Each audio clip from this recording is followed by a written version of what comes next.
देखो, father of physics Newton, father of telephone Graham Bell, वैसे ही father of football Cobb Morley को माना जाता है। दरअसल ऐसा इसलिए क्योंकि इस बंदे ने 1862 को इंग्लैंड के लंदन शहर में फुटबॉल क्लब की स्थापना की थी। लेकिन फुटबॉल इतिहास में ऐसा कोई भी नहीं जिसे हम फुटबॉल के आविष्कारक कह सके। देखो, 30 नवंबर साल 1872 स्कॉटलैंड के क्रिकेट मैदान में इंग्लैंड और स्कॉटलैंड के बीच दुनिया का सबसे पहला इंटरनेशनल फुटबॉल मैच खेला गया था।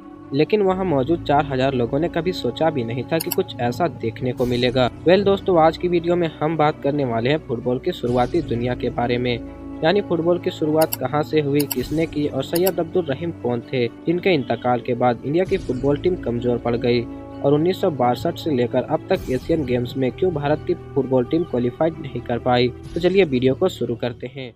देखो, 19वीं सदी यानी 1801 मतलब पूरे 223 साल पहले फुटबॉल की शुरुआत ब्रिटेन में हुई थी, जिसे लोग मॉब फुटबॉल कहा करते थे और लोग इसे अलग अलग नियम के साथ खेला करते थे। लेकिन जब पब्लिक स्कूल में फुटबॉल को खेल के रूप में अपनाया गया तो इसके नियम भी बनाए गए, जिसके 60 साल बाद कोप मोर्ले नाम के इस बंदे ने 1862 को लंदन में एक फुटबॉल क्लब की स्थापना की और इस तरह से फुटबॉल के चर्चे पूरी दुनिया में होने लगे। लेकिन 30 नवंबर साल 1872 में पहली बार इंटरनेशनल फुटबॉल मैच स्कॉटलैंड और इंग्लैंड के बीच खेला गया था, जिसे देखने के लिए 4000 लोग पहुंचे थे। लेकिन यह मैच ड्रॉ हो गया था और दोबारा इस मैच को पेनल्टी के रूप में नहीं खेला गया। फिर साल 1947 जब भारत देश आज़ाद हुआ तो उसके कुछ साल बाद बंगाल में फुटबॉल को काफ़ी अहमियत मिलने लगी और हर सेलेक्टर्स का यही मानना था कि जितने भी फुटबॉल प्लेयर एशियन गेम में जाएंगे सभी बंगाल से ही होंगे, क्योंकि उनका मानना था कि इंडिया में फुटबॉल की शुरुआत बंगाल से हुई है, तो एशियन गेम में जाने वाले सभी बंगाल के खिलाड़ी होंगे।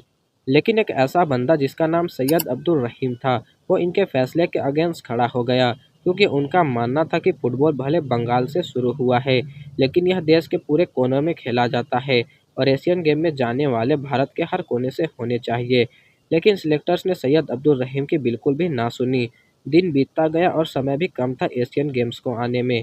काफ़ी सोचने के बाद सैयद अब्दुल रहीम ने एक फैसला लिया और पहुंच गए फुटबॉल चेयरमैन के पास। काफ़ी रिक्वेस्ट की और कहा कि एक मौका दे दीजिए, मैं अपनी खुद की टीम बनाऊंगा और देश को एशियन गेम में गोल्ड मेडल जिताकर वापस लाऊंगा। इतना सब सुनने के बाद चेयरमैन ने इनकी बात मान ली, लेकिन यह भी कह दिया था कि अगर हार गए तो हमेशा के लिए टीम इंडिया के कोचिंग पद को छोड़ना पड़ेगा, साथ ही तुम किसी भी टीम को कोच नहीं कर सकोगे। इतना सब कुछ होने के बाद सैयद अब्दुल रहीम खिलाड़ियों की तलाश में केरला, हैदराबाद, पंजाब और देश के कोने से एक एक खिलाड़ी ढूंढ कर लाए और साल 1951 और 1962 में एशियन गेम्स में देश को गोल्ड मेडल दिलाया, जिसके बाद से इन्हें ओलंपियन रहीम कहा जाता है।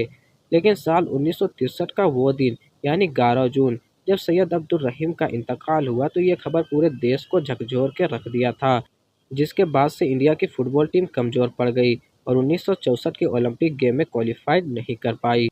और तब से लेकर अब तक भारत की फुटबॉल टीम ने ओलंपिक में क्वालिफाइड नहीं किया है। अब आप तो समझ ही गए होंगे कि सैयद अब्दुल रहीम कैसे कोच रहे होंगे।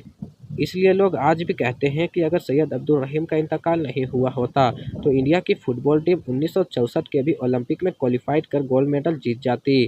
तो दोस्तों, आज के लिए बस इतना ही। मिलते हैं अगली वीडियो में, तब तक के लिए वीडियो को लाइक और चैनल को सब्सक्राइब जरूर कर देना।